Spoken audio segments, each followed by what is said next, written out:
Morning class. इस back video में हमने एक्सरसाइज 3.5 का फोर्थ क्वेश्चन डिस्कस कर रहे थे, बट ये इनकम्प्लीट रह गया था, तो इस क्वेश्चन को कंप्लीट करेंगे। First of all fourth question exercise 3.5 question number fourth का फोर्थ पार्ट। अब देखो फोर्थ पार्ट में मैंने आपको बताया था, रीड करें क्वेश्चन में क्या कहा है। Place A and B are 100 kilometer apart or on a highway. One car start from A and another car start from B at the same time. If the car travel in the same distance at different speed, they meet in 5 hours. If they travel towards each other, they meet in 1 hour. What are the speed of the two cars? देखो question में क्या कहा, ये एक दो highway के between से दो पॉइंट्स हैं, ये ए पॉइंट है और ये बी पॉइंट है। क्लियर। अब एक कार तो इस पॉइंट से स्टार्ट हो रही है, यहाँ पे एक कार है, इसे हम फर्स्ट कार बोल देते हैं। यहाँ पे एक कार है, ये सेकंड कार है, कार सेकंड। क्लियर। अब ये कार हमने लेट कर लिया कि एक्स स्पीड से चल रही है और ये वाली कार वाई स्पीड से चल रही है। अब क्या कह रहा है कि जब दोनों एक ही डायरेक्शन में मूव कर रही है, दोनों क्या कर रही है, एक डायरेक्शन में मूव कर रही है, तो वे किसी पॉइंट पर कभी कहीं आगे जाके मिलेगी, इससे आगे जाके मिलेगी, तो कितने डिस्टेंस टाइम में मिल रही है, 5 आवर में मिल रही है, 5 आवर में मिल रही है। ये तो कंडीशन सही है। देन और जब वे एक ही डायरेक्शन में, एक दूसरे के अपोजिट चल रही है, जब एक डायरेक्शन में चल रही है तो 5 आवर में मिल रही है, जब वे अपोजिट डायरेक्शन में चल रही है तो ये 1 आवर में मीट हो रही है, 1 आवर में मीट हो रही है। तो ये कंडीशन हमारे पास दी और बिटवीन की डिस्टेंस है 100 किलोमीटर, ये तो कंडीशन है। तो अब सेम क्वेश्चन किस टाइप से करेंगे, तो लेट कर लेंगे फर्स्ट कार की, दोनों की स्पीड क्या दे रखी है, डिफरेंट, तो फर्स्ट को लेट कर लेंगे एक्स, सेकंड वाली को लेट कर लेंगे भाई। तो लेट करेंगे, let the speed of first car is equal to x kilometre per hour. हम लेट कर लिया x किलोमीटर पर आवर, ऐसे सेकंड को लेट कर लेंगे। तो अभी मैं इमेज रख कर रहा हूँ, तो फर्स्ट को हमने लेट किया कि x kilometre per hour and second speed of second का is equal to y kilometre per hour. तो अकॉर्डिंग टू क्वेश्चन में हमारे पास जब इक्वेशंस बनेगी तो देखो सेम आपने ये फॉर्मूला पढ़ा होगा, speed is equal to distance upon time. अब देखो अगर मुझे डिस्टेंस निकालनी है तो डिस्टेंस के लिए फॉर्मूला क्या हो जाएगा, distance is equal to speed multiply time, मैंने शॉर्ट में लिख लिया speed, distance is equal to speed upon time.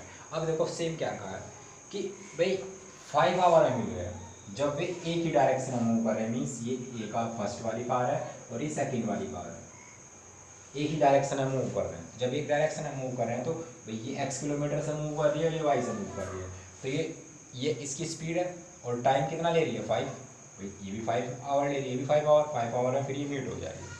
तो सेम अगर यहाँ से इक्वेशन क्या बने, भाई डिस्टेंस कितनी जाएगी 5x और यहाँ से डिस्टेंस कितनी आएगी 5y, तो distance travel in first car तो क्या बनेगी 5x, और distance travel in second car क्या होगी 5y, और ये दोनों कितनी है 100। इक्वेशन फर्स्ट बन गई। अब सेम जब वे अपोजिट डायरेक्शन में मूव हो रही है तो कितना टाइम ले रही है 1 आवर, तो सेकंड इक्वेशन क्या बनेगी x plus y is equal to 100। Equation से तो इस टाइप से दो इक्वेशन बन जाएगी ना, आप सोल्व कर लेंगे, x और y निकल जाएगा, तो 16 इससे दूर सोल्व करेंगे। क्लियर। तो बस इसी टाइप से क्वेश्चन में यही समझ रहा था कि इक्वेशंस किस टाइप से सोल्व होगी। क्लियर। तो उसके बाद नेक्स्ट पार्ट पे मूव करेंगे, fifth part. The area of rectangular gets reduced by 9 square unit if the breadth of reduced by 5 unit and breadth is increased by 3 unit. If we increase the length by 3 unit and the breadth by 2 unit, the area increased by 67 square unit. Find a dimension of a rectangle. अब देखो question में क्या कहा है कि same जैसे आप fraction में चेक करते हैं, तो मैं इस पार्ट पर कर रहा हूँ, तो फ्रैक्शन में जैसे चेक कर देते कि कुछ पार्ट वे फ्रैक्शन में इंक्रीज कर दिया, और फ्रैक्शन में चेक करते हैं कि न्यूमरेटर और डिनोमिनेटर होता उसमें इंक्रीज और डिक्रीज कॉन्सेप्ट होता था। तो सेम कॉन्सेप्ट अब की बार रेक्टेंगल के लिए यूज़ कर रहा है इस टाइप से हमारे पास एक रेक्टेंगुलर पार्क या जो भी हमारे पास दिया है, क्या दिया है, रेक्टेंगुलर, एक रेक्टेंगल दिया है, एरिया ऑफ रेक्टेंगुलर, एक रेक्टेंगल दिया है। तो ये हमारे पास लेंथ को हमने लेट कर लिया एक्स है और इसको हमने लेट कर लिया वाई है। तो सेम यही कॉन्सेप्ट लिखेंगे यहाँ पे, let length of rectangle is equal to x. ऐसी ब्रेथ लेट कर लेंगे कि breadth of rectangular is equal to y. ये हमने लेट कर लिया एक्स एंड वाई। ये हमने क्या है लेट की ब्रेथ से बी से डिनोट करेंगे, तो हमने ब्रेथ लेट कर लिया। अब देखो क्या कहा है कि जब उसकी लेंथ में क्या कहा है, तो एरिया, अब एरिया में उसके 9 का इंक्रीमेंट हो रहा है, सॉरी रिड्यूस हो रहा है, डिक्रीज हो रही है। जब if length is reduce 5 unit, तो लेंथ में 5 यूनिट रिड्यूस हो रही है। तो अकॉर्डिंग टू क्वेश्चन, तो लेंथ में क्या कंडीशन हो रही है, हमें एरिया पता है, एरिया इज इक्वल टू क्या होता है, लेंथ मल्टीप्लाई करें, तो यही फॉर्मूला यूज करेंगे। तो देखो कंडीशन क्या है कि लेंथ में रिड्यूस हो रही है 5 यूनिट, तो लेंथ एक्स थी, एक्स में 5 डिक्रीज कर दी वैल्यू, क्लियर। एंड तो हमें और क्या कहा है, breadth is increase by 3 unit, और ब्रेथ क्या है वाई, इसमें 3 का इंक्रीमेंट हो गया इज इक्वल टू, भाई अगर इंक्रीमेंट नहीं हो रहा था तो हमारे पास लेंथ क्या थी x and y, x and y. तो जब हम एरिया निकालते तो क्या निकलता है x into y, x into y. अब उसमें क्या कहा है कि वो क्या हो रहा है, रिड्यूस हो रहा है 9 यूनिट, तो एक्स इंटू वाई को रिड्यूस कर देंगे 9, क्लियर। दोनों कंडीशन इक्वल होगी। अब इनकी इधर प्रोडक्ट करेंगे, ऐसे इधर की प्रोडक्ट करेंगे, तो प्रोडक्ट करेंगे, देखो जब एक्स की प्रोडक्ट करेंगे तो एक्स की फर्स्ट ऑफ ऑल एक्स की प्रोडक्ट होगी इस टोटल ब्रैकेट में, देन -5 की प्रोडक्ट होगी इस टोटल ब्रैकेट में, इधर वैल्यू एक्स वाई -9, ये तो कंडीशन बनेगी। यहाँ जब प्रोडक्ट करेंगे तो क्या बनेगा, x y plus 3x -5y plus minus minus -15 is equal to x y -9। ये राइट साइड में जितनी भी टर्म्स है इन्हें लेफ्ट साइड लेके आएंगे, तो कंडीशन क्या बनेगी, x y plus 3x -5y -15 x y plus 9 is equal to 0। Minus x y से प्लस एक्स वाई कैंसिल। अब उसके अलावा x और y सिंगल है, भाई 3x और -5y, तो वैल्यू क्या बनेगी 3x -5y। अब ये दोनों टर्म्स आपस में सिंप्लीफाई होगी, 15 नेगेटिव है और 9 पॉजिटिव है, तो क्या आएगा -6 इज इक्वल टू 0। ये बन गई हमारे पास फर्स्ट इक्वेशन, क्लियर। इस टाइप से फर्स्ट इक्वेशन बनेगी।